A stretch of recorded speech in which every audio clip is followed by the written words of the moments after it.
Yep.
What's up? This is BreakmanX, and welcome to the game show on January 15th, 2025.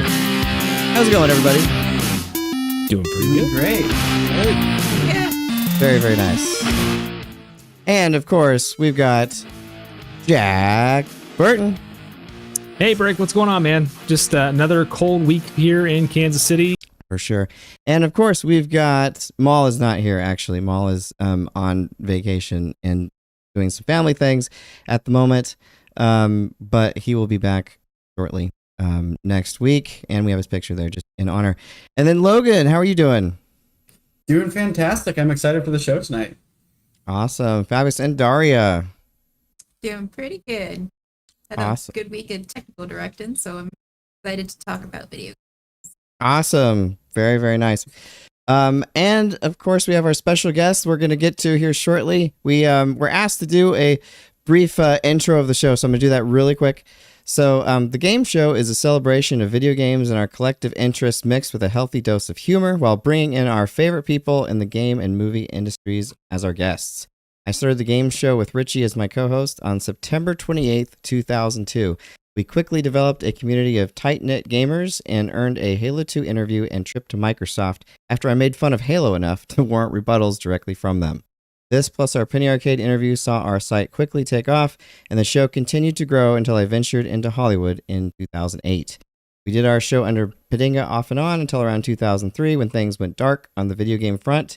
Logan and Darria interviewed the hosts for the upcoming The Game Show documentary, which rekindled our spark for the show. And it is great to be back. Now let's talk about what you're really here to see. So, My Life in Gaming is a popular retro gaming YouTube channel with over 230,000 subscriptions where Coury Carlson and Marc Try4ce Duddleson recollect their experiences with video games over the years, explain how to get the best picture from your retro consoles, and occasionally mash up new video games with VHS technology from the 80s and 90s. How are you doing, Try? Doing pretty good. Thanks for having me. Awesome. We're very, very excited to have you on.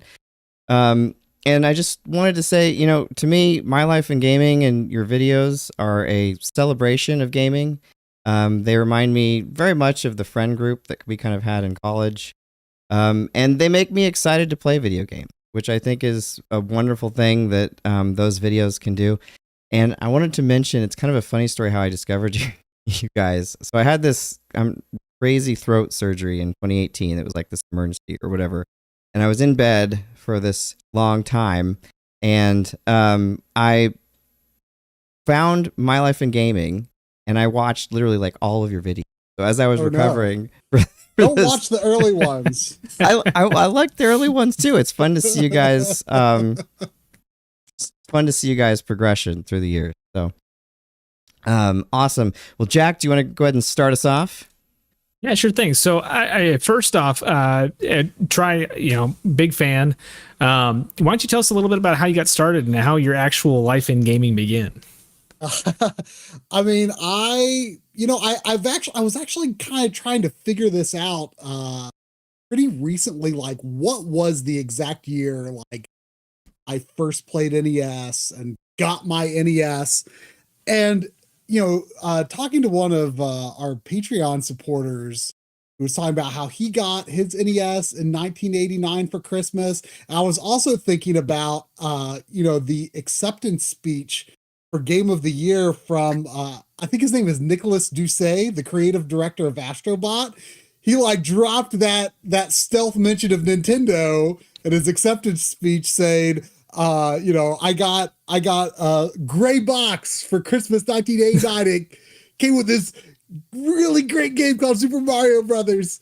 And I was thinking about it. I'm like, dude, I think we're Christmas 1989 NES bros, right? Nice. So yeah, I actually earlier that year, so I guess I would have been 5. Yeah, 5. Earlier that year, I played NES. I had no idea until I got there that this is a thing that I like move on the TV, and blew my mind. I knew immediately like I have to have this thing for Christmas. And I've never let go since. That's awesome. That is such an awesome story. Very cool. And Logan? Yeah, so try what really hooks you when you're playing a game? What defines a good game for you? Man, my tastes tend to be a little more old school. So I like stuff that is not overly bloated, I would say, when it comes to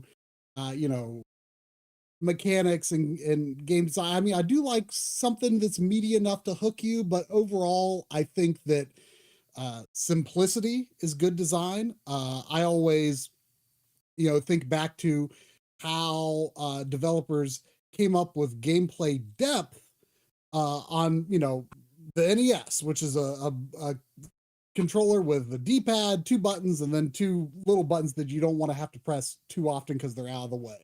And you think like, well, they came up with solutions like in Castlevania and Ninja Gaiden, you hit up and B to throw your sub weapon. And that, to me, that just works really, really naturally. And you almost never have to remove your fingers from those 2 main action buttons. And I really respect it when modern games do that. It seems like a lot of modern games, they just want to put functions on every single button just to have a function on those buttons. And, I was always a big defender of knack when the PS4 launched, because I'm like, dude, here's this like big showcase game for their, big new powerful home console. And they don't even put any actions on the shoulder buttons. Like, to me, that was bold, right? So I like that kind of stuff.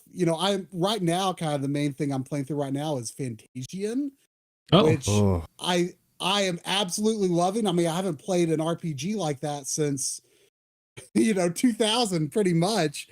And it reminds you like, dude, there is, Hironobu Sakaguchi out there, like showing us all how you do proper RPG pacing. Like you aren't stuck in the same dungeon forever and ever and ever and ever. The conversation scenes are like a, acceptable length. And the game just keeps moving along. I don't actually know how long it is, but it feels like it's not going to be like, some crazy 100-hour or something or other. Like it feels like it just knows how to move along and isn't concerned with just like keeping you stuck within the game's ecosystem forever and ever. Like it just lets you play through that game and then move on to something else. That's kind of what I like. I say, so it sounds like you're a pretty big fan of that one. I know it won quite a few awards in the past month or so. Oh, nice. I didn't know if it'd been winning many awards, but I mean, I know it came out a few years ago on Apple Arcade, but I'm not much of an Apple guy, so I miss it then. I'm like, oh, this game needs a console port so badly, and then, oh man, it's really good. It's really living up to what I had hoped it would be.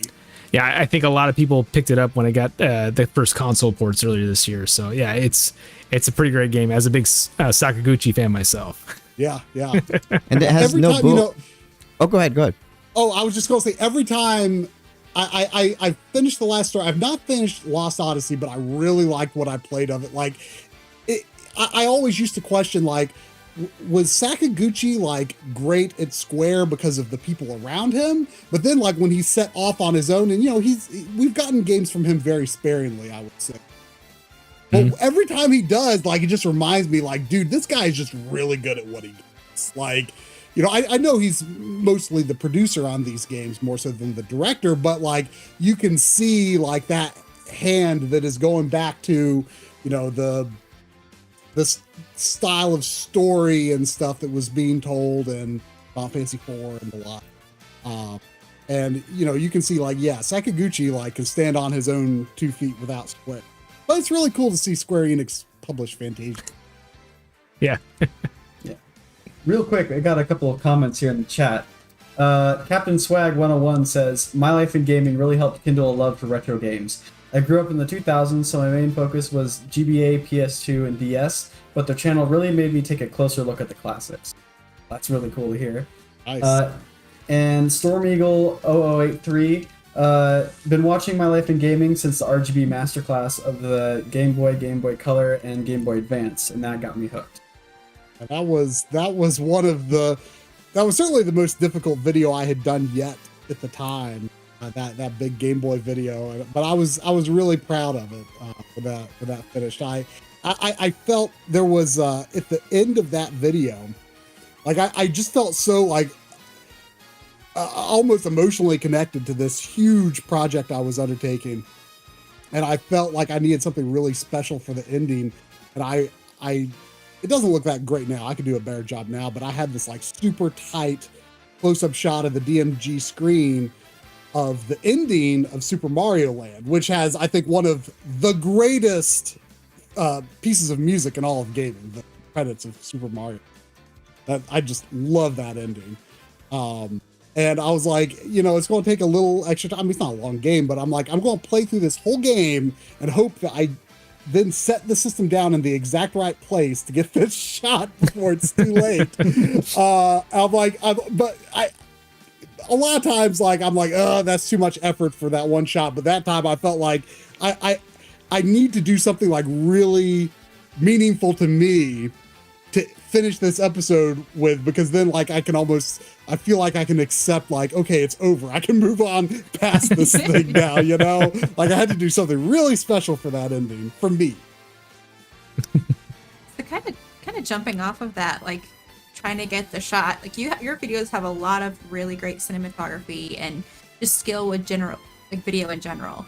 Do you have a history with video work and how? Yeah, I do. I mean, I suspect, I don't know that much about Breakman's history, but I feel like we might have like a similar background where we're kind of like a little more like old school and like went to college for video production. Like, is that what your background was as well? Yes, that's absolutely correct.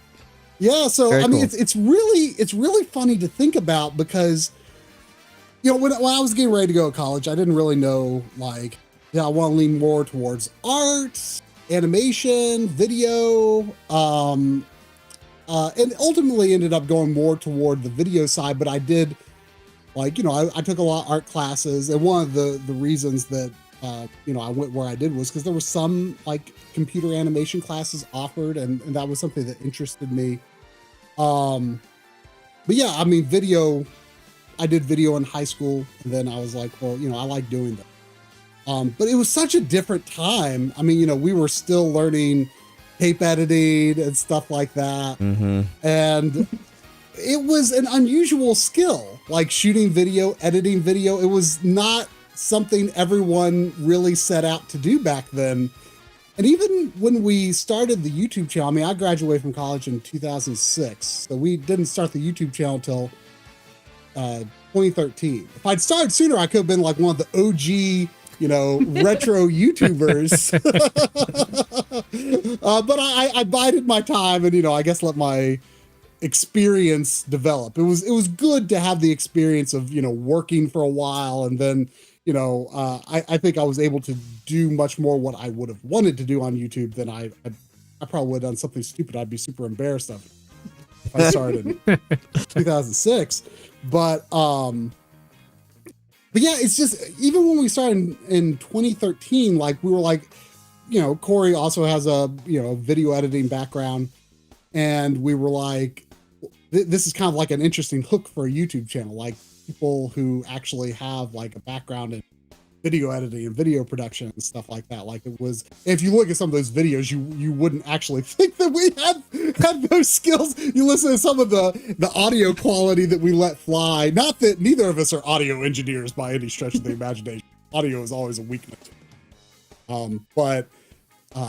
Yeah, it's just so interesting to think about what a different time it is now, where now like everyone has access to video editing tools. Everyone carries a video camera in their pocket everywhere.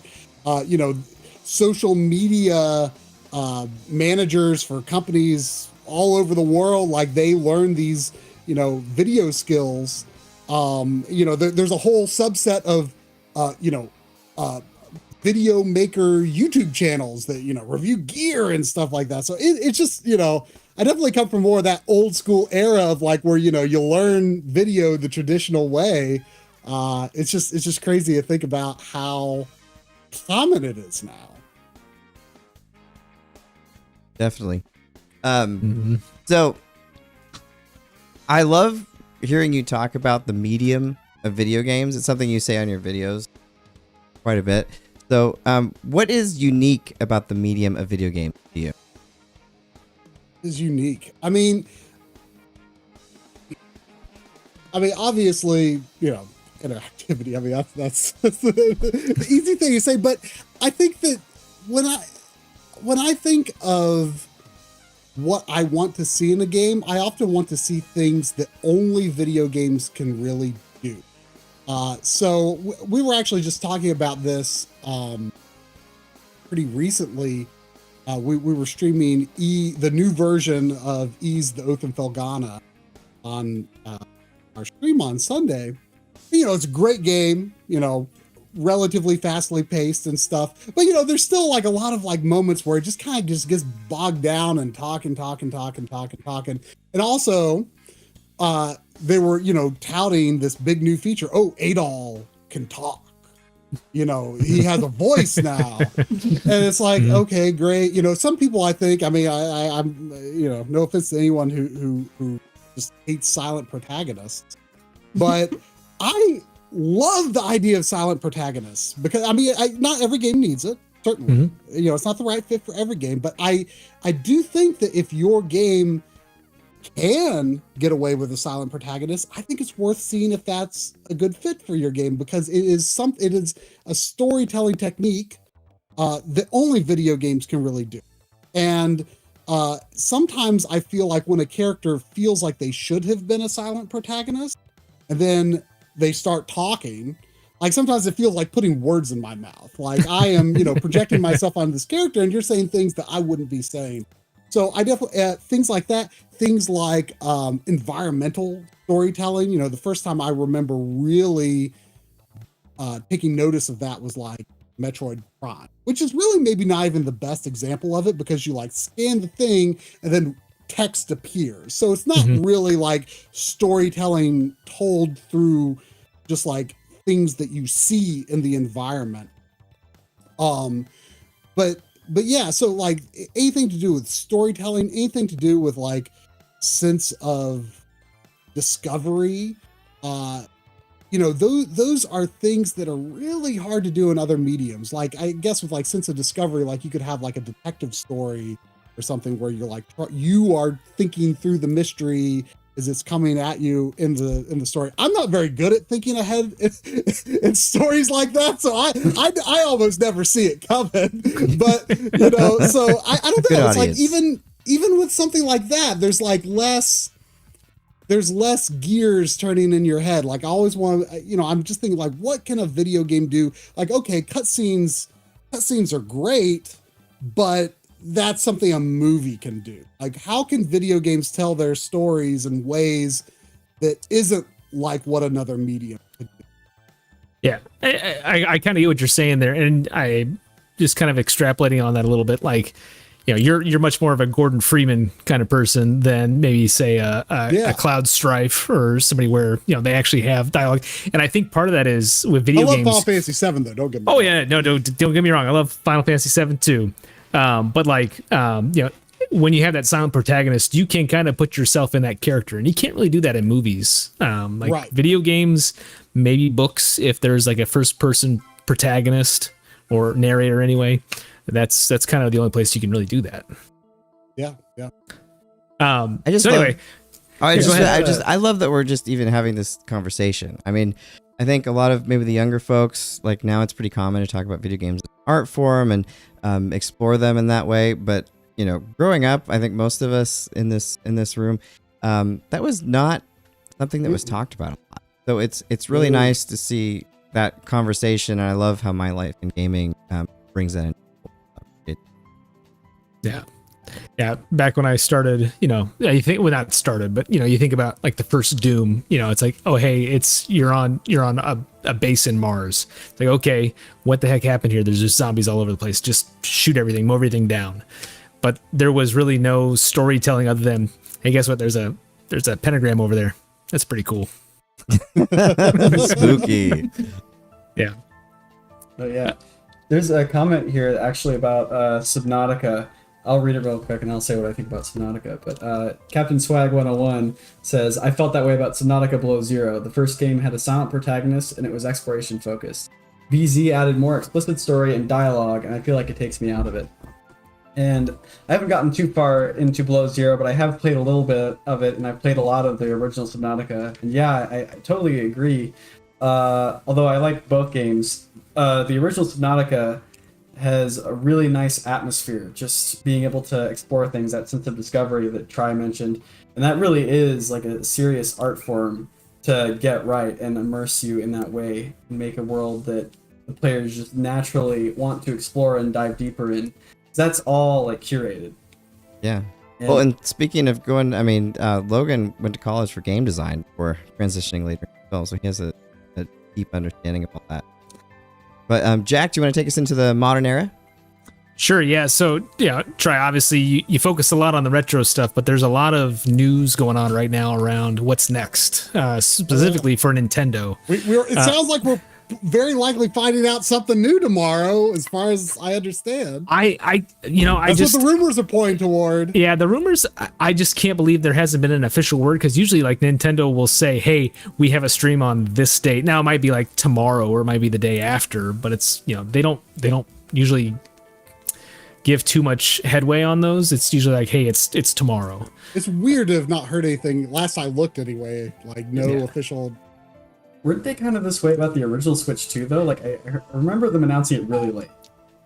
Yeah, from what I understand, last time there was like a 3 or 4 month window from when it was first announced and when it was released. Yeah, so pretty short. Yeah, but in terms of like, when did they say, set the date? On October 20, whatever. It was like the very end of October. I remember that very clearly.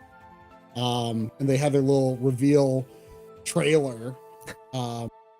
Yeah, I don't know, but I'm excited. I mean, I still, as much, even though I'm a retro guy, I still feel like a kid when like new platform launches are coming up. It's very exciting to me. Oh yeah, absolutely. I'm really excited to see kind of what the capabilities are. Obviously, you can kind of get a sense of a little bit of that from some of the reports at CES. It sounds like a lot of the indie developers have started to get their hands on this thing for some development work there. So the technology of it sounds pretty cool. It doesn't sound like it's going to be a huge leap, but they're taking advantage. It sounds like they're going to take advantage of some of the new upscaling techniques they've got out there, similar to DLSS with NVIDIA. Some of the new like more tactile things like those magnetic grips sound like they could be pretty cool.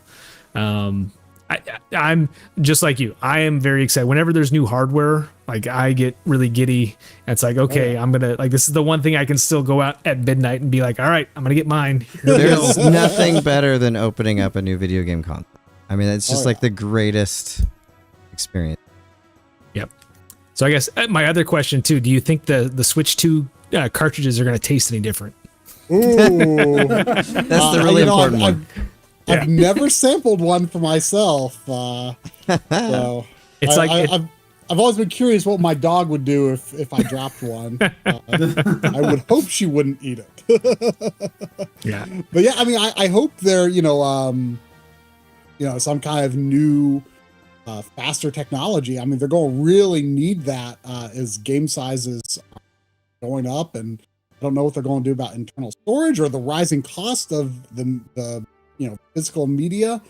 I at least in terms of like which manufacturer is going to stick with physical media the longest, I think it's going to be Nintendo for sure. Mm-hmm. So I'm glad that things are sounding positive on that front, and hopefully there won't be a problem with having a proper original Switch cartridge slot in there, because maybe they'll have a little tab like on the 3DS where it was in the same slot but it couldn't fit in the last system slot. Mm-hmm.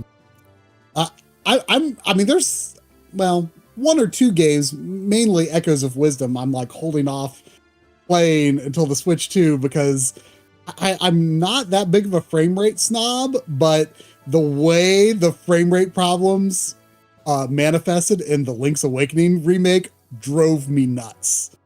Mm-hmm. And, that's me in Hyrule Warriors. I did not mind it that bad in Age of Calamity. I actually really had a great time with that game. But yeah, it's like that. It does a thing called double buffer VSync, where if it can't hit its target, which is 60, then it like hard locks to 30. And it's just like this massive drop and then goes right back up, and it's like it's so distracting. So I really want to play that game a lot, but I'm waiting for the Switch 2, hoping Nintendo is not going to be too overly conservative about how those extra resources can be tapped into. Because Nintendo likes to make sure their experiences are consistent and the same all the time. As far as I'm not aware personally of any like instances of GameCube or DS games didn't work exactly the same on backwards compatible hardware versus the original hardware. Mm-hmm. But I'm optimistic that we'll get a bit of a boost on Switch. I hope so. I sure hope so too. I'm also waiting to play Link's Awakening and a few other games to see if it gets a performance boost. I mean, with the Retrotank 4K, you can make it look really nice, but if it would just have a consistent frame rate, it would be perfect. Funny thing about that, I actually tried like shortly before Echoes of Wisdom came out. I'm like, man, I really want to play this. Could I fix it? And I actually experimented making a couple of custom mode lines for the Retrotank 4K that would output at 30 hertz. Because I was like, well, if the game is functionally 30 frames per second, like I could get used to that. It's that up down, up down, up down. And what's funny is that like when you walk out of a house in Link's Awakening, that's where it always happens, almost all. And like about half the time, it was actually pretty close to perfect if the Retrotank was outputting 30 hertz. And it actually like the responsiveness felt good and everything. I was pretty surprised. But there were other times where it didn't work so well and you saw the judders. So it was an experiment, but like I'm thinking of these things, Yeah, I'm waiting to finish Metroid Prime Remastered, which I absolutely loved the beginning of it. But I'm just imagining that with the performance increases in 4K, I think would just be absolutely gorgeous and make me super excited. I mean, that doesn't need performance increases. I mean, it hits 60. True. I don't know if it ever fails. That I think is one of the best remakes ever made. I mean, certainly in terms of remakes that stay close to the source material. But the visual overhaul is quite extensive and it plays great. Also has gyro aiming, which I'm awesome. I'm gonna have to give that one another shot then. But Jack, I'm really hoping go ahead. That Sonic Frontiers will get a nice performance boost on Switch 2. I got that for Switch 1 and it is so I don't know about slow. that. You might want to We'll see. I'm tempted to just play it again on PC. Yeah. So, try kind of, you kind of mentioned a little bit there. Is there anything you could hear from Nintendo in the next week about the new console that would disappoint you at all? Ooh. I mean, the biggest thing would be, it sounds like, at least the rumor, like for quite some time has been that it will not be launching with an OLED. And that would definitely be a disappointment. I mean, I would say probably 90% of my Switch playing is docked mode, so it's not that big of a deal to me, but it would definitely be a disappointment because I know I'm going double dip when they do an OLED. I mean, actually, I'm pretty proud of myself how long I held off on getting an OLED. I waited until that Tears of the Kingdom one. I'm like, I'll find it. Finally gave it. Awesome. Well, Logan, I've got another comment here real quick. Oh yeah, go ahead, jump in. Captain Swag 101 again says, someone said, oh no, leaks say it uses a chip from 2018. That means bad performance and battery life. Switch 2 is doomed. And I say, have you ever used an original Switch? It will still be improved. Oh, absolutely. I mean, There's and some truth to Nintendo, that, yeah. ever since Nintendo has gone down the pathway of being behind everyone on horsepower, I feel like in the Wii generation, they really honed their art style to, you've got characters like Kirby who just look really, really round, and all of the environmental objects in Mario have these nice, smooth corners that, even though they're technically lower polygon than stuff on other systems, Nintendo just like has it figured out how you make an attractive game on lower power hardware. And also, I think it's good for the industry to actually have kind of that lower power target, because it prevents them from, like, if you really want your game to be on Switch, you can't like overscope the technical aspects of your game. That has the knock-on benefit of, like, the PS5 or Xbox Series X version also, like, potentially, running at really high frame rates, if they were targeting the Switch is a necessary platform. So, whether you play on Switch or Switch 2 or, PC, Xbox, PlayStation, like, I think everyone benefits in some way by having that lower power machine as part of the line.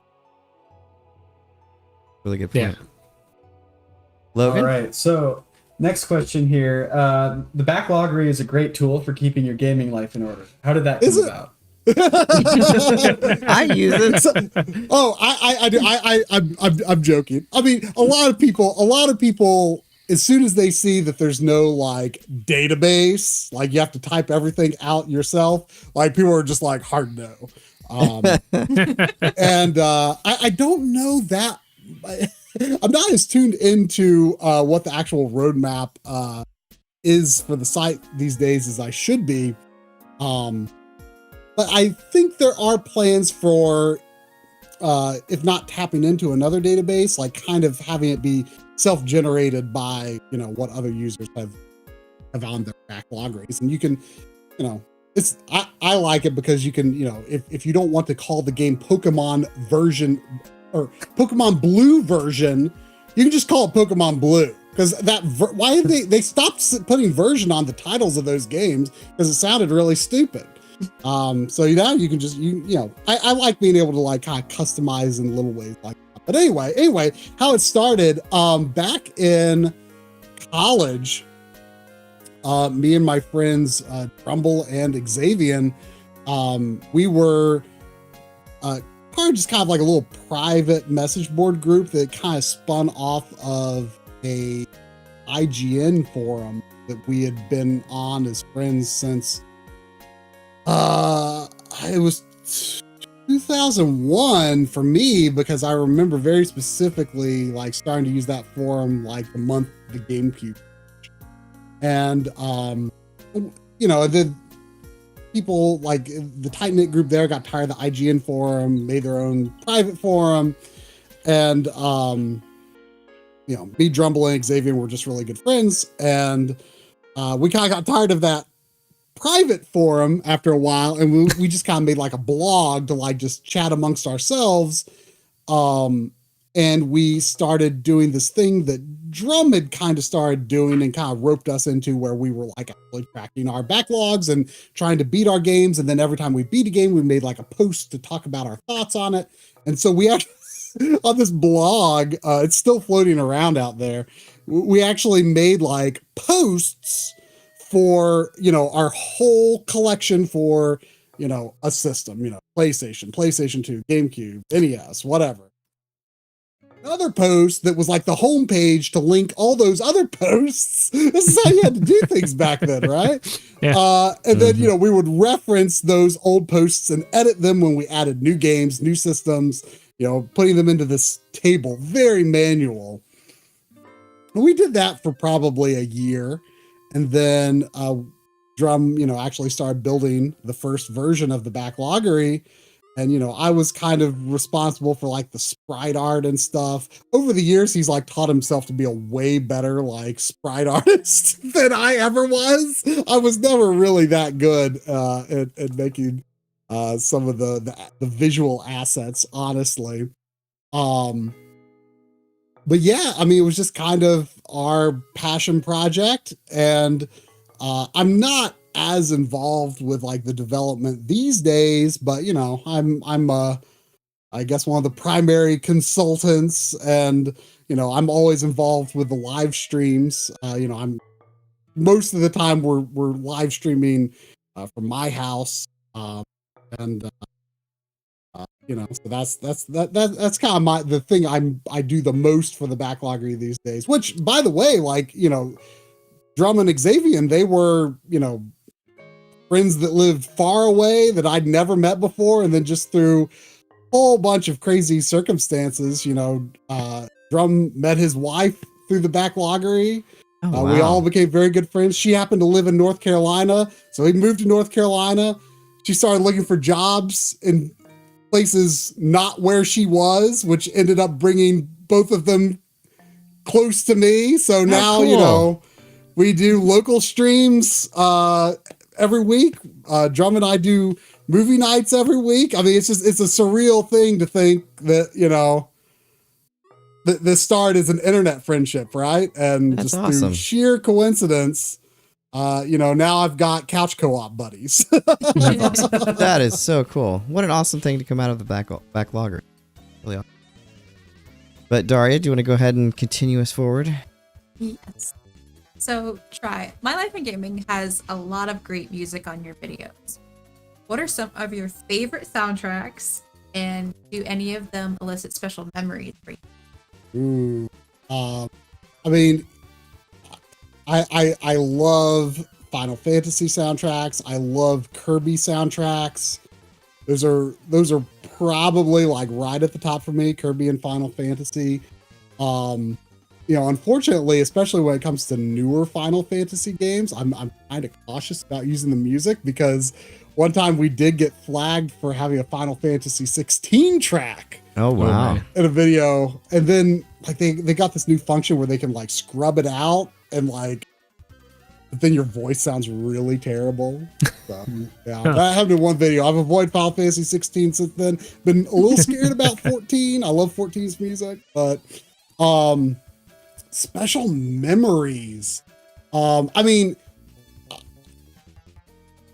me, like back in the day, I always, I'm just gonna say, like, I am the last person you would talk to about like quote unquote real music. Like I just never developed an interest in like popular music. I just never did. Like it just never connected with me. As a kid, I just wasn't for me. And soundtracks, movies and game soundtracks is what I gravitated towards. And I think in big part because being attached to the game gives me just something a little more to hold on to, like personally. Hearing that soundtrack makes me think of the game again. And what I would do, I would take like a tape recorder and put it up next to the mono speaker of my TV and record my own soundtracks from Super Nintendo games. That I may have something like that around my house, Same. around my parents' house for Mega Man 2. Yeah. Well, Coury did the same. Coury has this story about how he recorded the Mega Man 2 soundtrack, and like before every single track, he would say like "Bubble Man," and then, then record the track. And he says, like to this day, like he hears himself saying "Bubble Man" whenever he hears like that music. And the same thing kind of happened to me because I made my own Super Mario RPG soundtrack on cassette tape. I actually had several of them at my house. My mom last year found several more of them. I drew like my own custom artwork for these inserts and stuff. Oh man. And that's great. But on the file select screen in Super Mario RPG, I accidentally, of course, I'm just controlling like the fade in and fade out with the volume on my remote control, right? On the TV, right?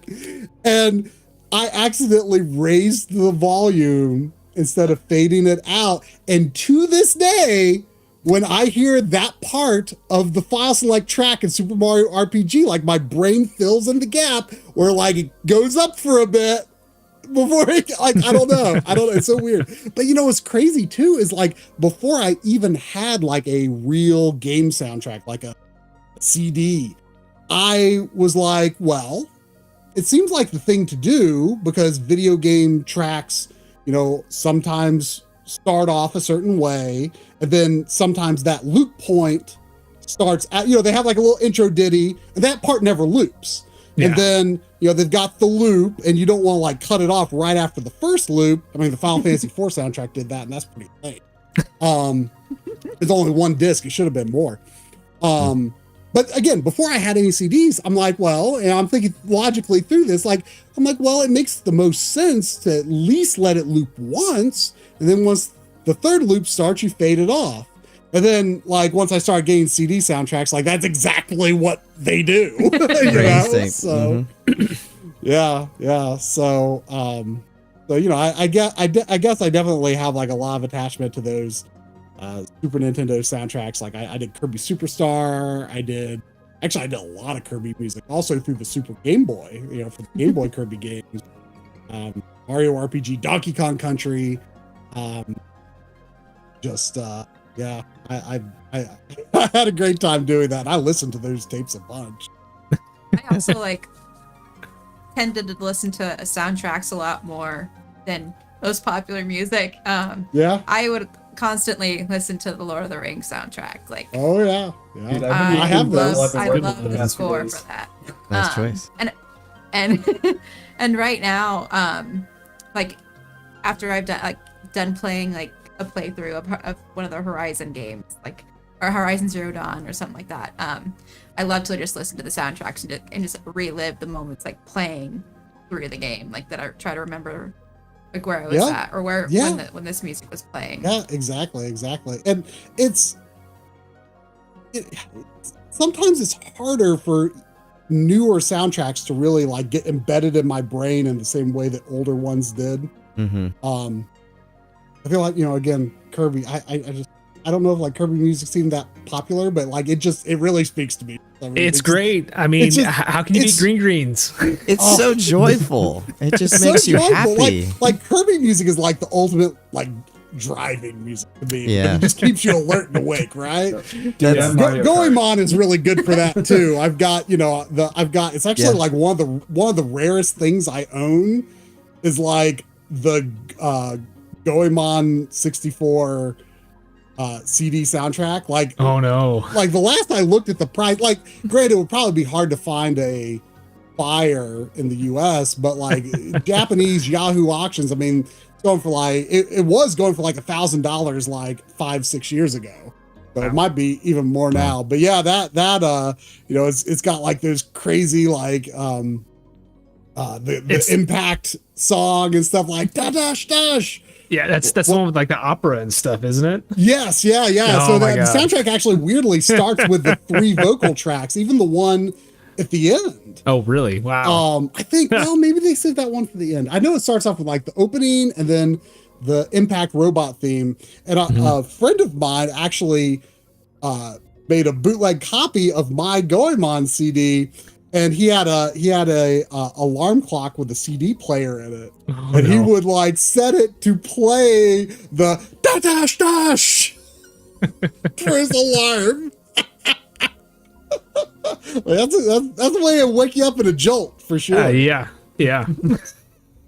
That's great. So many awesome memories. So, I remember my first soundtrack, video game soundtrack that I actually imported and bought. It was the Final Fantasy VII soundtrack, and I was so excited when it came in. What was the first actual video game soundtrack that you bought?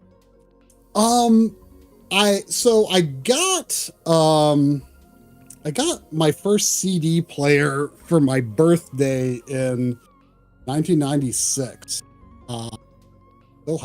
Still works. I sometimes use it. And what I wanted more than anything was high-speed dubbing, because a friend of mine had high-speed dubbing. Like I thought it sounded hilarious. Like I just thought, like hearing things that like I just thought it was so funny, and like I'm imagining myself like for some reason. I mean, I was a kid. I'm like, oh, I'm just gonna like listen to stuff at like double speed, and it's gonna sound amazing. And then I did that. Obviously, that's not the purpose of high-speed dubbing. But yeah, I only had those cassette tapes, and I had the CD. I just wanted the CD player as an option because I didn't even know, I think, like, well, could I get game sound? You know, I was still mostly focused on the tape player aspect. I just wanted something that sounded better than what I had. And I think it was like part of like a bundle deal that came with like a Nintendo Power subscription. I got for Christmas '96 alongside my N64 a Nintendo Power subscription that came with a Super Mario 64. So I think that was my first one. And then the first that I imported was probably either Super Mario RPG or Chrono Trigger. Either way, it'd be a great choice. Yeah. Unfortunately, the Final Fantasy VII and Final Fantasy VIII that I eventually ended up with were bootlegs. I didn't know how to identify that for a long time. But yeah, I mean, I've got like, legit Final Fantasy 4, 5, 6, 9. In fact, like my it's hard to see, but those skinny IKEA Gnedby, those are my game soundtrack collection. Awesome. There's a few more comments here. Oh yeah. Yeah, Ashley Wilson says Breakman with 4 exclamation points. Storm Eagle. My buddy did that with the mini discs to listen to video game music back in the early 2000s. Well, that's pretty cool. Captain Swag 101 has a couple here. He says, I know a lot of Dragon Quest VIII soundtrack by heart after listening to it for nearly 2 decades. Xenoblade 2's OST sticks in my head a lot as well. More than 1 or 3's. And then I was gonna say Dragon Quest VIII. That's the one where like the composer wouldn't give up the actual orchestral soundtrack, right? That's the one where they. So I mean, I haven't heard that story specifically, but the original release on PS2 in Japan, had a MIDI sound of MIDI's the right word, but it had a generated soundtrack. When it came to the US, like it was. I think they were trying really hard, like, because Dragon Quest was still not really a big thing in the US. So I think they were trying really hard to like kind of make this appealing or seem like a bigger deal to American players. So, the voice acting was new to the American version. Now that's one case where I won't complain about voice acting. Like, they redid the menus to be like maybe a little bit more what American gamers would expect, and the super traditional Dragon Quest menu. And they also have an orchestral soundtrack. And I want to say the original version release of 11 was like that as well, including on the PS4, which has a pretty bad sound. I mean, 11, I think he dried up his skills by that point. I'm just going to be honest. Like, Yeah, it wasn't 11 soundtrack isn't that good. But then when like the Switch version came out, and then later released on other platforms as well, I like that version because it has the stripped down graphics. Even if you play on PS4, like the original PS4 version has better graphics than the re-release. But they did add the orchestral music to that one. Yeah, Koichi Sugiyama, like he had his, I mean, I believe like his estate still has like his work like locked down super hard. Like I'm usually also pretty reluctant to use Dragon Quest music in video, because most of the Dragon Quest games like have this option where it's like you can like if you're streaming this game, you're supposed to disable the music with this setting in here. And when Dragon Quest 3 HD 2D remake came out, I had never actually seen or at least noticed this symbol before, but there was on the title screen, there is next to, all the Sugiyama Kobo and all of Sugiyama's rights stuff, there was a P with a circle that looked just like a copyright symbol with C in the circle. I'm like, I've never seen this before. And I looked it up and it's like a phonography copyright or something like that, where like it is not like the copyright is you have the copyright to the music, and then the P circle is like I also own this very specific instance of the recording of this music, which I don't think that the Dragon Quest 3 HD 2D remake actually used new recordings of that Dragon Quest 3 soundtrack, because these record orchestral versions of all that stuff. I think it's just the same old stuff. As far as I could tell, it sounded the same to me. So, yeah, like that stuff is locked down real hard. Iron key. I just wanted to give a shout out to everyone that's writing in. Captain Swag, thank you so much. Storm Eagle, and then Ashley Wilson, who's my sister-in-law. Thanks for writing in. Appreciate everybody watching the show. And if you want to join in, there's a link to our Discord there on breakmanx.com, or you can comment on the YouTube or the Twitch stream. So we'd love to have any input from y'all. But what a great conversation about video game music. Really sets the stage. This next question is probably my favorite question of mine for the evening. So Try. You've got the time completely cleared from your schedule. What game would you most like to erase from your memory and then experience again for the first time? Oh my gosh. Ooh, that's a good one. That's a real good one. You know what would be great, honestly? I mean, this is a pretty basic answer, but Final Fantasy VII would be really good. Oh, I mean, that would be mine too. That would be mine. That would, because I knew a lot about it before I played it. I knew about the big spoiler, and I thought I basically knew most of the plot because I'd watched friends play bits here and there. But I was really surprised when I actually played through it for myself, which was probably around like 99, I would guess. I was really surprised, like, oh, there's like a whole lot more detailing going on. Like there was still enough like surprises for me, even though I thought I generally knew it. I had seen my friend fight the final boss, so it would be actually cool in that way, because I could re-experience it without even knowing what I knew the first time I played. In a sense, I've never like had a truly blind run of that game, but another runner-up would probably be Chrono Trigger, because that was the game that got me into RPGs. Yeah. I had played Super Mario RPG, I'd played Pokemon at that point, but I didn't think RPGs as a whole were for me. And a friend was just begging me. He's like, "Oh, you gotta try this Chrono Trigger." Even back then, it was like $70 for card only, and man, that's a lot. I mean, that's not so different from a new game, but that's a lot to spend on a used game, it seemed. And I'm like, I could spend that same money on a new game. I don't know. And I told my friend, I said, okay, well, I will play like the first bit of Final Fantasy VII at a friend's house. And if I kind of feel like I'm into it, you know, I'd watched people play, but I didn't think I would enjoy the gameplay. I was like, if I kind of like it, then I'll give this Chrono Trigger a chance. And I was like, okay, I think I like Final Fantasy VII, and I got my used copy of Chrono Trigger, and that was what made me an RPG fan. I mean, that would be another great game to experience for the first time, I think.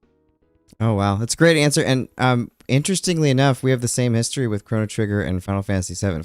Chrono Trigger was also the game that got me like, I'd played RPGs but hadn't really been into them. And then Chrono Trigger, I remember I rented it and just because literally everyone was telling me you have to play this game, and I just remember it was this rainy afternoon, and I popped it in and just was really sucked in, and the music just hit me over the head. So, very cool. All right, Jack, your turn. Yeah, so you play a lot of retro games on your channel, but you think about there's always new stuff coming out. Like what today's modern game is going to be tomorrow's retro game. So just speaking right now and right here, what's kind of a recent game within the last year, or it doesn't have to necessarily be a game. It could be an accessory or something like that you've really been enjoying that you haven't really talked about on your channel yet at this point.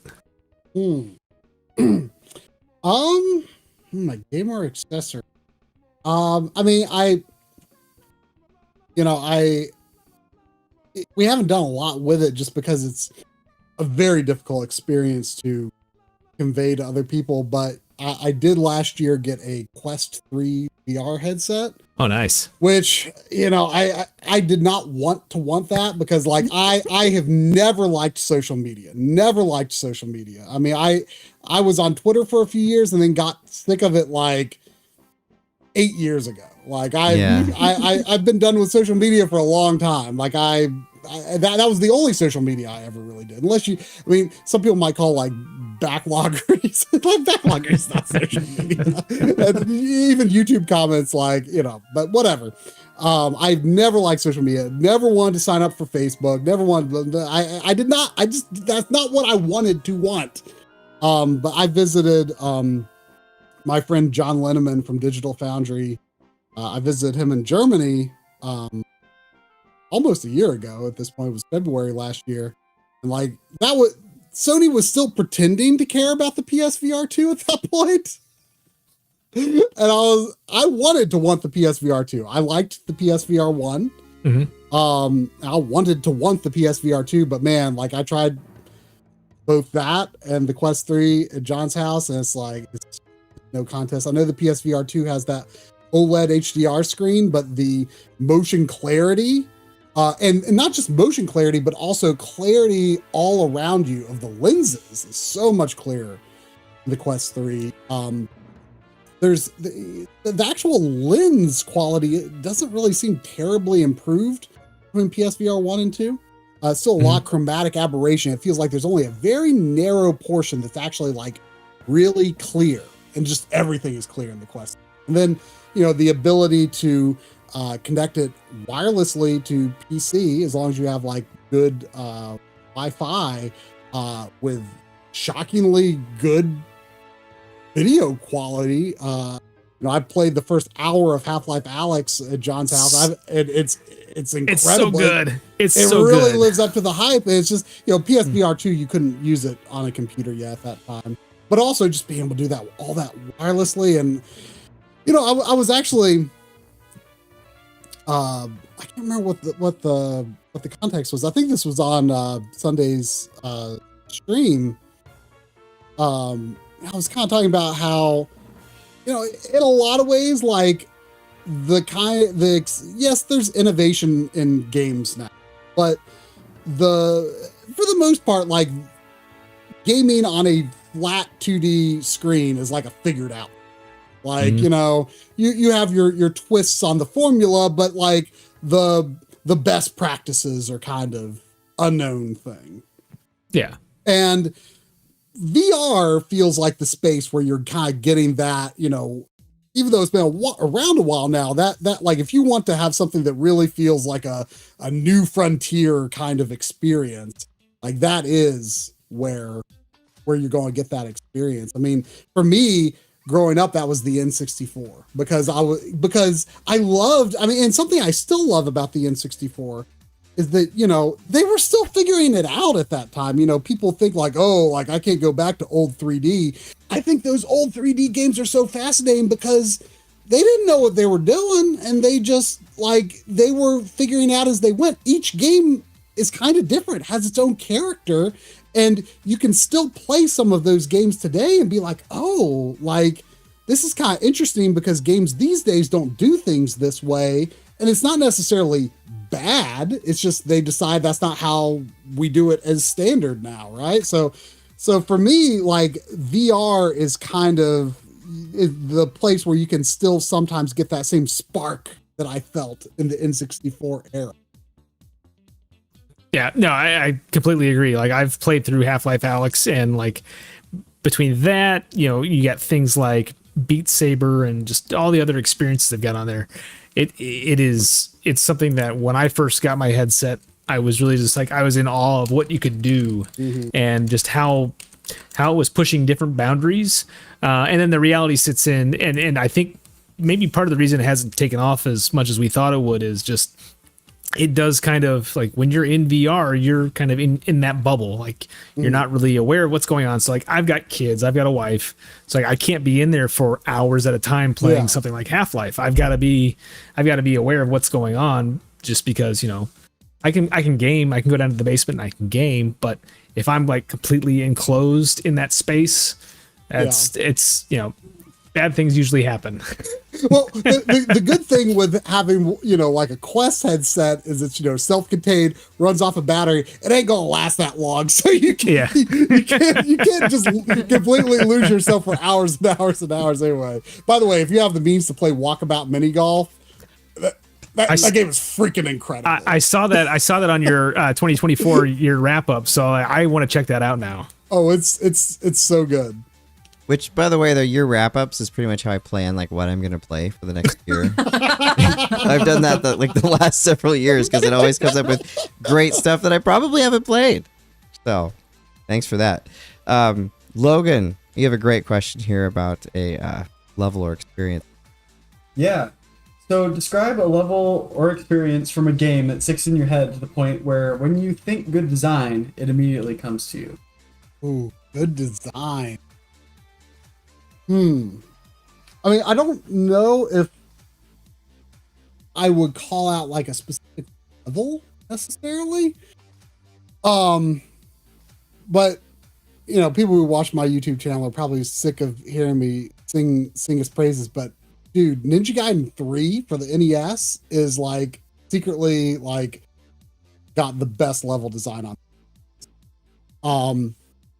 And when you know that game has a lot of baggage, and you know for so long, you know, and maybe even still now, people tend to say like, "Oh, this is the worst Ninja Gaiden. It's just way too hard."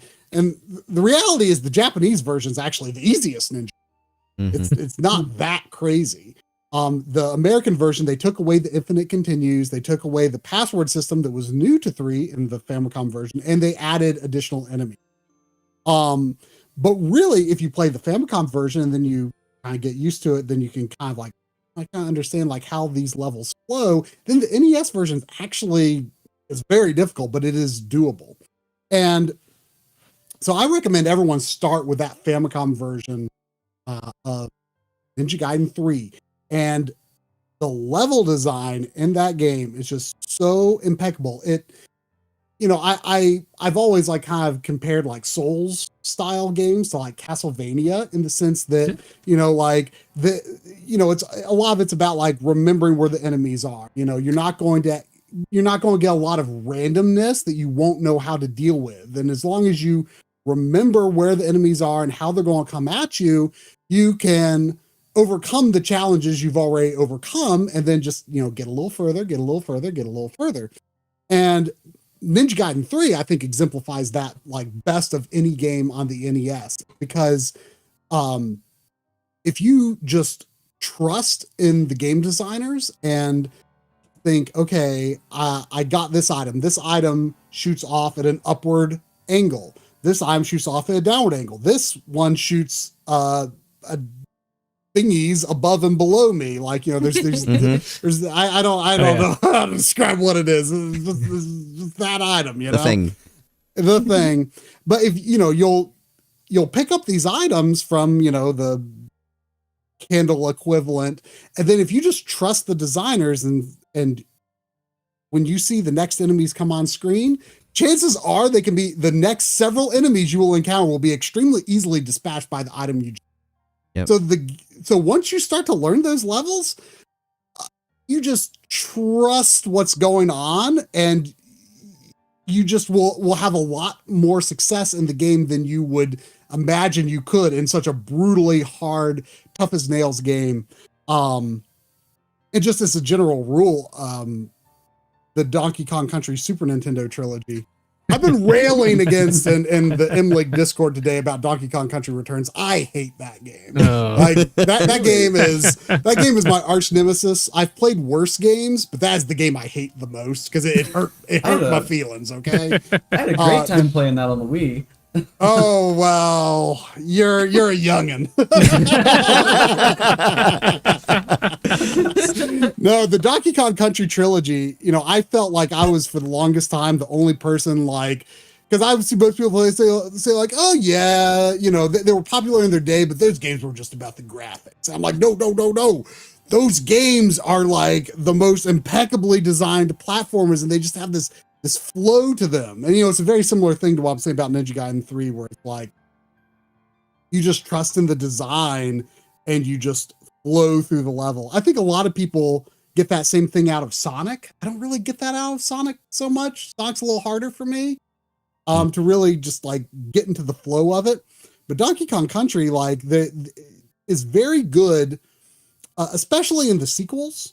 But the first game is like this as well, where it kind of has an idea for the level and it fully explores that idea and all the things you can do with that over the course of the level. You know, especially Donkey Kong Country 2, people would call those gimmicks, right? You know, and people use gimmicks in a pejorative sense, but I think in here it's a very positive sense. Each level has something that makes it unique, especially in 2 and 3. And most of those gimmicks don't reappear in other levels, and they do, you know, okay, you're going to run into one enemy like this, then 2 enemies like that, and then 3 enemies like that, and all these different permutations of what challenges you could come up with for that gimmick for that level. And then, you know, the next level is something kind of different. And that's something that I really appreciate, is when games can do fresh things like that, where they can make it different each level or make it different very often, but in a way that is very intuitive with the core controls and core gameplay. I don't like it when a game does something new, but then you got to learn all these complicated new controls. You got to remember these new gameplay systems. You have to equip different items and stuff. You know, you were mentioning Half-Life 2 earlier. Half-Life 2 is a great example of that, where the game is just constantly giving you new stuff to do and all of these extremely distinct scenarios, but it all jives with that core gameplay. I don't like it when the game tries to mix it up by making the core gameplay totally different. Like, mini games can be okay, but for the most part, they don't play like the main. Mm-hmm. Zelda mini games tend to, though. Like, you know, you're just using your bow or using your bombs, or that kind of works, you know, but I really want most things that the game does, like, explore those core mechanics, but do something fresh with them per level. It makes sense. So I have to say that's yet another game that I played because of you and your channel, Ninja Gaiden 3. I loved the first 2, but I heard from everyone that the third one was the worst one. And within the last couple years, because of, you know, what you said on My Life in Gaming, I played through it, and I think I agree with you. I mean, I think it's fantastically designed, and the cinemas seem to be a little bit more plain, but, you know, I don't really play it for the cinemas. Yeah, that's a lot weaker. I mean, the cinemas are what Ninja Gaiden is famous for, I would Right. say, in addition to its difficulty. So that is a bit of a bummer. But just if you're just evaluating it on level design, the other thing I like about that game is like every single level looks like it could be the last. Yeah, it feels like it. Does it? like you know, they've got all this like crazy stuff going on in the background, you know, writhing meat walls and or burning flames, or you know, That needs to be fake parallax clouds. I mean, like every level, like just it looks like it could be the finale, and that like for the whole game, and that's awesome. I think Writhing keeps Meatwall escalating. needs to be the name of the episode. I think I think that's got to be it. Do it. All right, I've got another comment from Storm Eagle here. So I've got a question. What is a good video converter to play PS2, GameCube, and Sega Genesis games on modern TVs on a budget? So what were the systems again?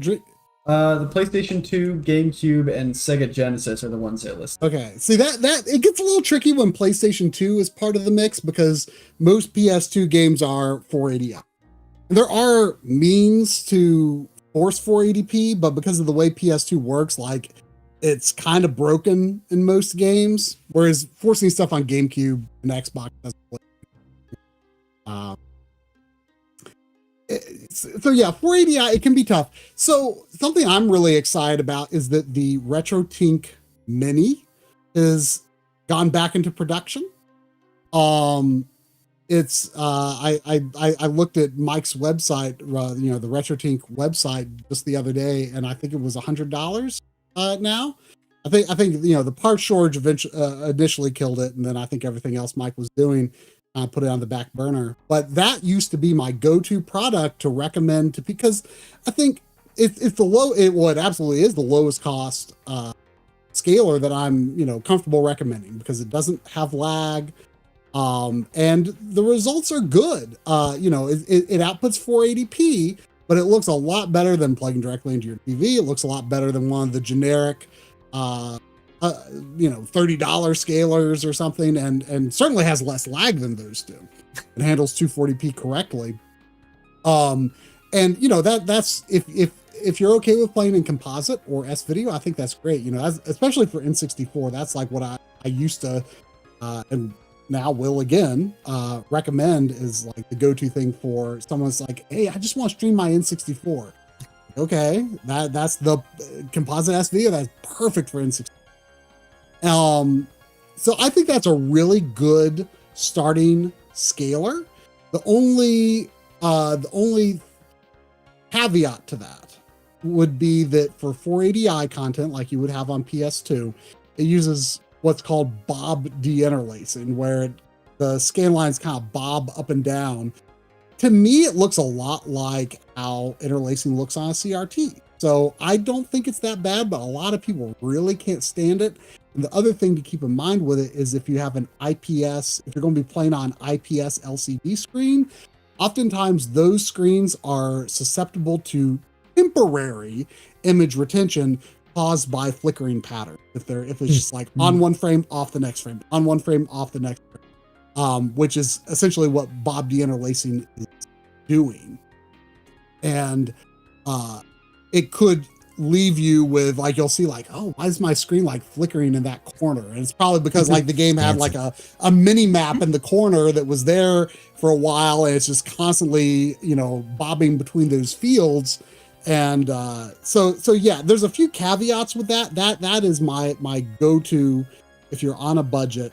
You know, the next step up, like the lowest cost thing that doesn't use bob deinterlacing that has analog inputs would be the RetroTink 5X, which I don't have the price off the top of my head anymore. It might be like $350-ish, which is, you know, getting outside the budget range. But I think for most situations, the RetroTink Mini. And if you want to spend a little more, go for the RetroTink 2X Pro, which I think is like $140 maybe. But the Mini is a great starting point if you're okay with composite and S video. I don't know if it still comes with a Nintendo S video cable, but it used to. So yeah, that's like the starting point. But if you really want to do PS2 right, you kind of got to get up to the RetroTink 5, or just, I really don't like it these days when people are like, oh, just get a CRT off the curb. That doesn't happen anymore, y'all. That doesn't happen. I don't know where y'all are living, but that doesn't happen anymore, y'all. Getting a CRT is a little trickier these days if you don't already have one. But my opinion is that PS2 is the system that benefits the most. Yeah. I think the interlacing looks really good on a CRT. I almost prefer how interlacing 480i looks on a CRT over 480p. Because something about I think it's just something about the phosphor decay with how it's alternating those fields almost gives PS2 games a sense of depth that is punching above their weight. Corey and I always like to talk about the first time we saw like Dreamcast, which is mostly 480p system, but most people were playing it in 480i on and Sonic Adventure has this grass texture that just looked like it tricked my mind into thinking it was individual blades. Like it just, because the resolution looked so high compared to what we were used to, even at 480i, and it just, something about that depth of that interlacing just made it look just infinite depth. And you look at it now and you're like, why did you think that was individual blades of grass? But like back then, like it was so convincing. It was so convincing back then. Like it just, oh man. Live and learn. Okay, so I've got another comment on YouTube here. The Squidster, my brother, says Donkey Kong Country was peak on the Wii. I absolutely agree. I loved it. Oh, fighting words. No. Bottom of the barrel on the Wii, more like. Well, I've actually got a follow-up question of my own about the scalers too. So I do a little bit with I've got an old Laserdisc player, and I've been interested in getting a scaler.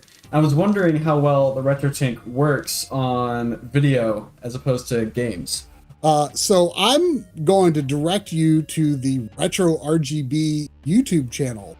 Bob, just a couple of months ago, I think it was, did a really good video on converting VHS as well as Laserdisc, digitizing them with RetroTink 4K and 5X. He actually goes through, it kind of compares the features and caveats of using the 5X versus the 4K, but both are quite competent at doing it. And the big feature, especially for VHS, I'm not honestly very familiar with Laserdisc. So I don't think this is a thing in that area, but, the RetroTink 4K actually has like a time-based correction function, which helps a ton with keeping VHS stable and clean, and professional time-based converter extraordinarily. So the RetroTink 4K provides a really useful feature for that. The only thing I know is that Laserdisc is generally considered you want to use composite, even if S-video is an option, just because of the way that the video is encoded. It really is made with composite in mind. But Bob goes through that on that video. So just, Retro RGB YouTube channel, look for that. It's not too old. Just look for RetroTink VHS Laserdisc. Awesome. Yeah, I'll check that out. There's a comment too. The Gaming Nostalgist agrees. They say the 4K is what you want for Laserdisc. Cool. I'll have to look into that.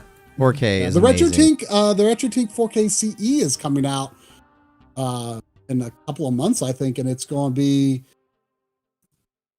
what is it, like $475 or something like that? It ain't cheap. But Well, it's cheaper than the 4K. It's less than a PS5. It's less than a PS5 now. 4K is my favorite gaming thing in the last year. I love it. Yeah. I mean, but the caveat with the CE, I haven't used one, but it does, it has some missing features, including some de-interlacing stuff. I'm not sure to what extent that might matter for converting Laserdisc or VHS. Oh yeah, I'm totally with you. I mean, the RetroTink 4K is it's as good as a game platform or a new game.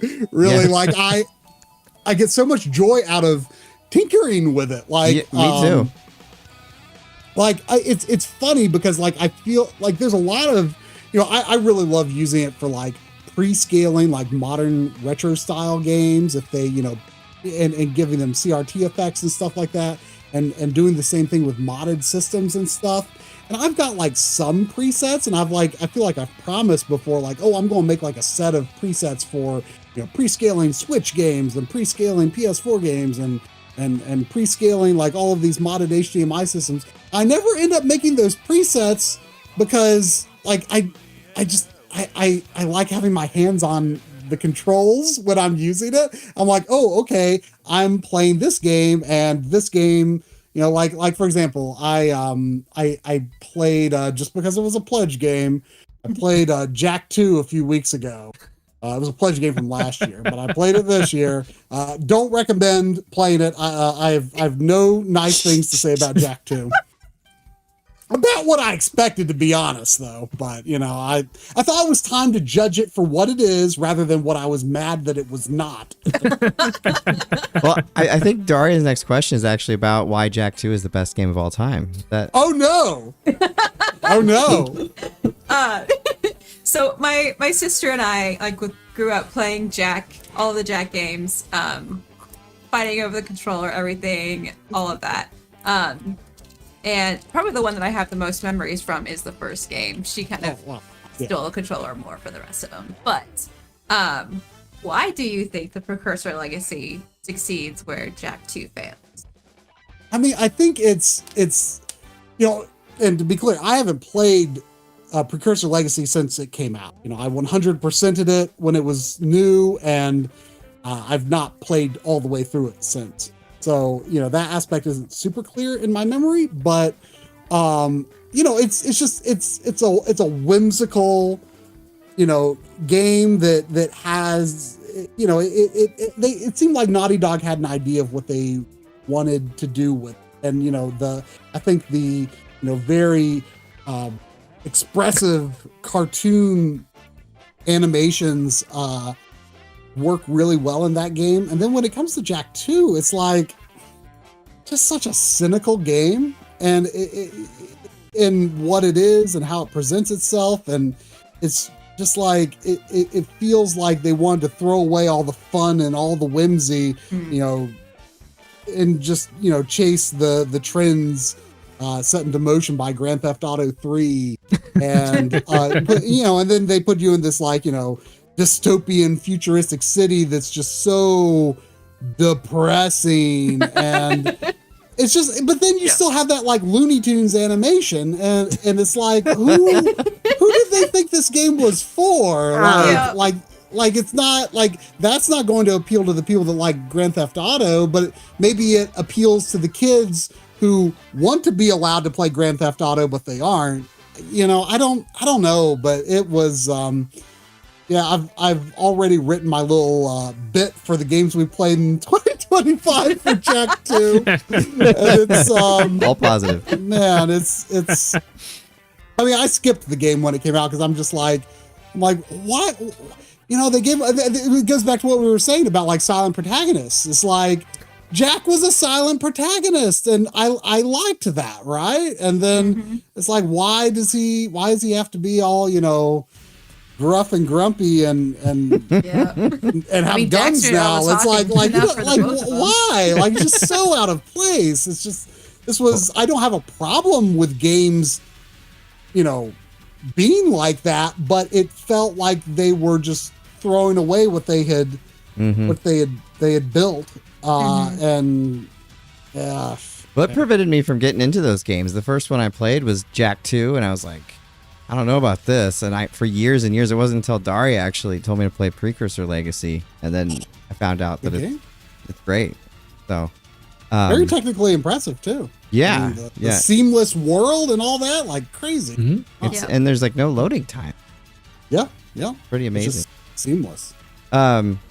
So video game systems in the past had really unique hardware that allowed them to excel at different things. It's something that I love to talk about, is the various quirks and things.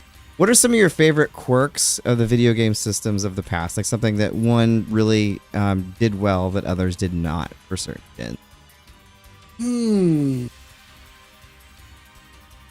I mean, kind of the lowest hanging fruit one is probably like mode 7, right? But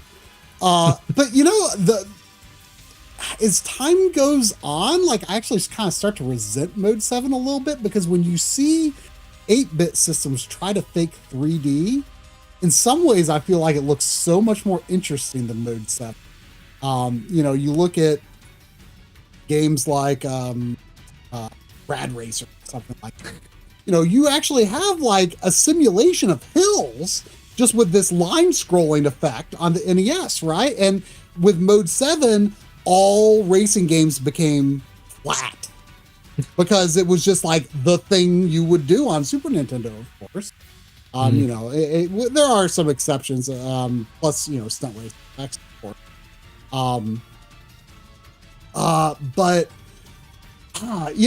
Kind of one of the things that I think about the most these days, and it's not really a hardware feature.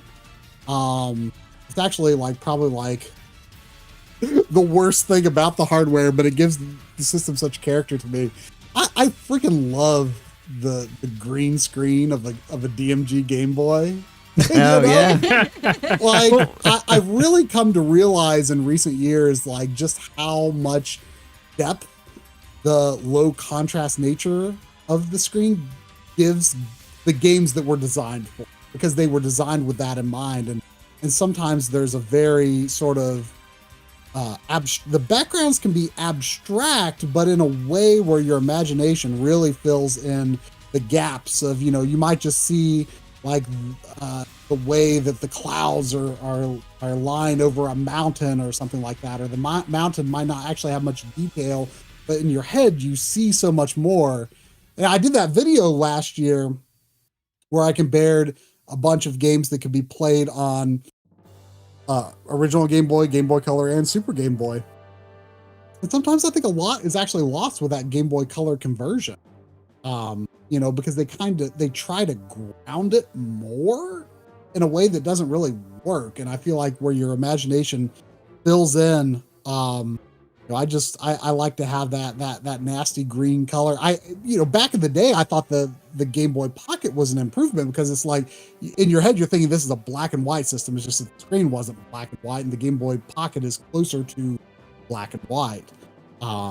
But looking back, it just doesn't have nostalgia for me. In fact, I don't know how well you might be able to see it, but on my phone here, I actually have I made my own custom Game Boy. My phone background is That's awesome. The four shades of the DMG Game Boy. That is so cool. It's not showing up super great there, but maybe if I hold it a bit of an angle there, you can. Yeah, you can see it. Yeah. You can see it. You can see it. I made my own I studied the screen, and I wanted to make my own how my eyes interpret my own DMG Game Boy screen. I wanted to make my own palette for using on Mister that just I thought was better than the ones that were already available to my taste. And I'll I'm just gonna make that a really simple phone background. That's awesome. The Analog Pocket, I love using the DMG screen, so it's grown on me as well. Yeah. Well, and that's why I'm not. People keep asking are you going to review the Chromatic, which is that FPGA Game Boy that came out a month or so ago. Yeah. And the idea behind making a native 160 by 144 screen today is that's a worthy endeavor. But I personally really hate how the colorization options that you have for original Game Boy games on Game Boy, I think they look just really and I was always from the day I got it disappointed that wait, this doesn't support the Super Game Boy palettes. I can't choose my own shades for everything. That was so freaking cool. And so it would only, to me, the Chromatic only sounds like it would excel as being a Game Boy Color. And things that you would want that are pre-Game Boy Color, I don't think would look as good. So that's where I think the Pocket I'm pointing as if you can see it, but it's sitting right over there.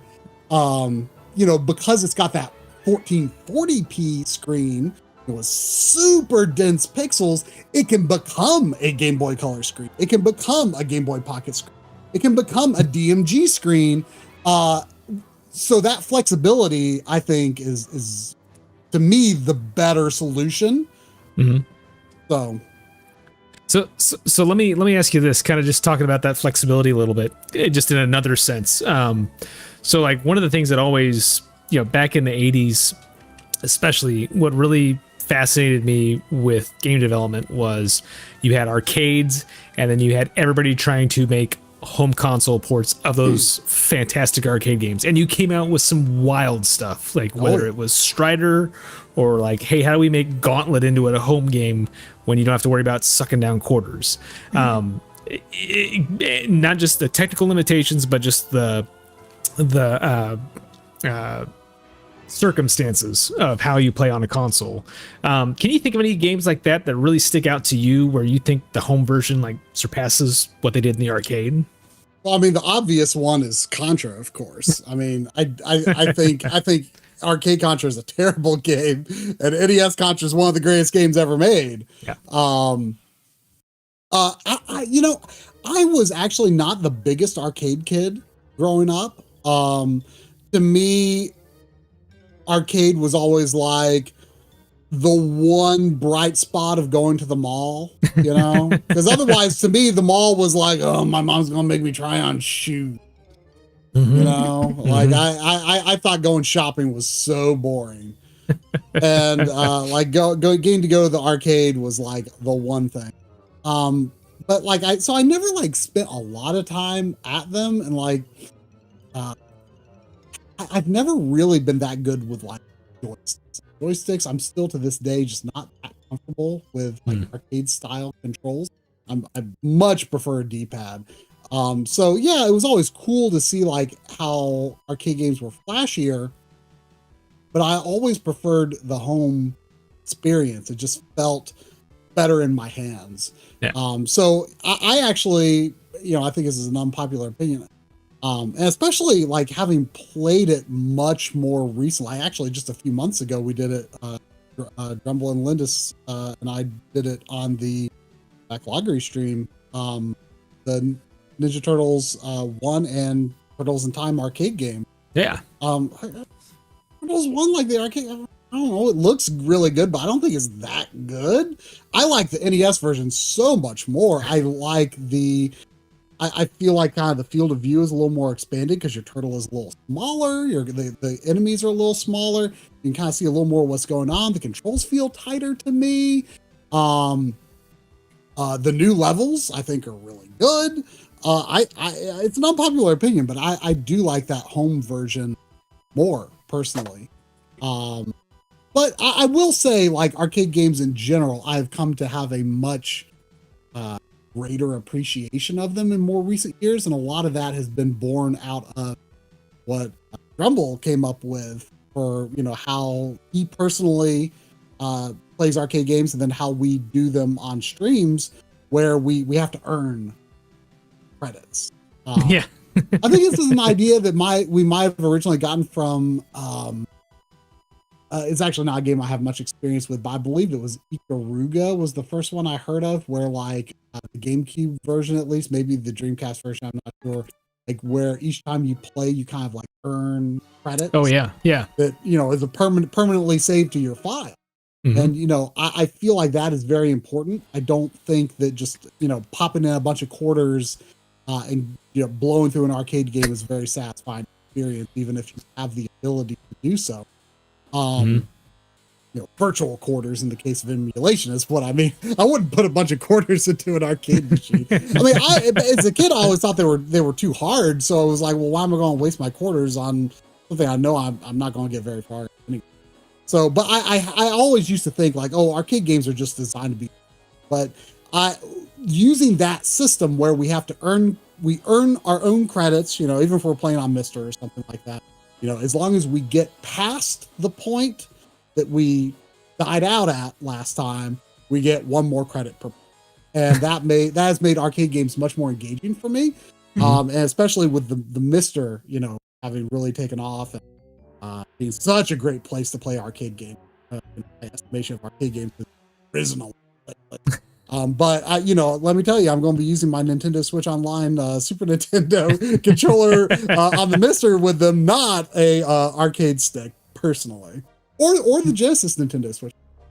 Those are like my favorite things, by the way. Like I like that is like actually like a deciding factor whether I buy like a retro style game for like Switch or PS5. Like if there's a reason to suspect that like the PS5 version could be better than, like, tangibly better than the Switch version, I mean, hey, I can fix the non 4K aspect with the RetroTink 4K, you know? But like, I'm like, but those controllers, I love those Switch Online controllers. That is absolutely a deciding factor whether I'm going to buy a game for Switch or PS5. I probably use the Super Nintendo game for like half the game, Super Nintendo controller for half the games I play on the Switch. That's awesome. It's one of my favorites too. I've got several more comments here I want to read off before we end the stream. Storm Eagle said, "Thanks, Try. We'll look into the RetroTink 2X Mini. Also, DKC 1 and 2 are peak aquatic ambience. Greatest song in the whole DKC." Jeez. A hot topic tonight. People have strong feelings about Donkey Kong. Spitzer asks, I know I asked last week, but Try, what's your opinion on Titanfall 2? I've not played. Well, I mean, I played like a couple of levels into it. Like way back when I did that first video we did on like 4K gaming, like, you know, kind of an overview of like all the considerations that go into making sure your systems are working correctly on a 4K. And there just like weren't that many games available yet, really, between like PS4 Pro and Xbox One X that like actually supported resolutions above 1080p or supported HDR. Like it was still, all that was kind of like very slow to be adopted. So I was on the lookout for games that supported those features. So I heard Titanfall 2 was really good. It was really cheap. So I got it and I played like the first 2 levels just mainly for capturing footage to put into that video. And I understand it's really short. I understand it's really amazing. People keep telling me to play it.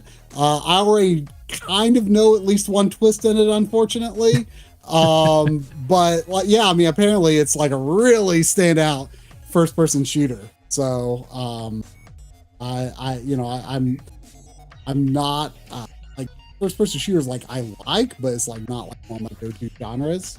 But like when they do something really special, like, or, you know, I've been really into Night Dive Studio and all the work they're doing on reviving the boomer shooter era of shooters. Like that's actually something I missed out on back in the day because, you know, I play a little Wolfenstein 3D and I people play Doom, but this isn't what you would expect like a 12, 13-year-old boy to think in the 90s, but I was like, I was like, oh, games like Mortal Kombat, games like Doom, like the only reason people like them is for the violence. There's not actually. I turned my nose up at violent games because I do think there's an element of truth to that. I think that probably most people played them for the shock value. But the reality is, like, Doom in particular is a freaking amazing game. And I actually didn't really experience it until more relatively recent.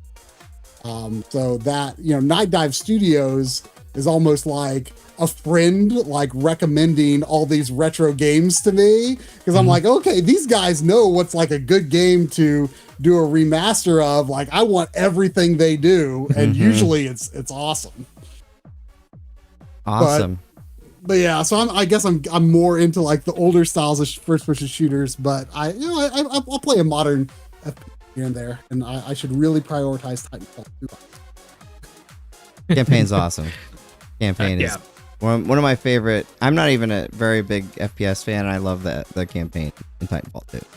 So. Well, we've been going on here for a little over an hour and a half now, so it's about time to end the show. This has been so much fun. I've had so much fun chatting about games with Try. This has been absolutely amazing. Before we go, Jack, is there anything you'd like to? This week, I think I just want to kind of shout out Dragon Age the Veilguard. Been playing a lot of that. I'm about halfway through, I think. I just got a big twist, big boss fight kind of thing, so it's really picking up. It's really got me. I'm really looking forward to continue playing it. Is it easy to get into if your memory of the first 3 games is very hazy? No, yes. So I won't give away too much, but if you played Inquisition, that'll help a lot with at least setup. But I just don't. I barely remember it. There's a thing at the beginning of the game where you can actually kind of set up how the world is when you start. So if you don't remember it all, it gives you a little bit of background, but there's going to be gaps for at least the first hour, and then after that, it's fine. Like it doesn't really matter. Cool. Awesome. Logan, anything you'd like to say before we head off into the sunset? If anyone's still interested in Star Wars, well, in the audience right now, I am. Just finished watching Skeleton Crew, and that has been such a good show, so I highly recommend that. Awesome. And Darria? I'm currently playing my way through Assassin's Creed Odyssey. My first Assassin's Creed game that I've played, and so far I'm really enjoying it. I'm really drawn to like strong characters. And I really like the character of Cassandra, so I'm excited to continue to make my way through that. Awesome. And Try, is there anything you would like to end the show with? We'll give you the last word. I mean, you are always so good at plugging everything I'm involved with, so I hardly know what else to say. You always make a point make it a point to shout out the backloggery, which I always appreciate. That that's someone who knows my roots, right? Oh yeah, you're very welcome. I love the backloggery. I really do actually use it. I'm not just. I have BreakmanX. I have an account on there. So yeah, I've seen it. Yeah. But thank you so much. I really appreciate your time, and thank you everybody for listening. We will see you on the game show, same time next week.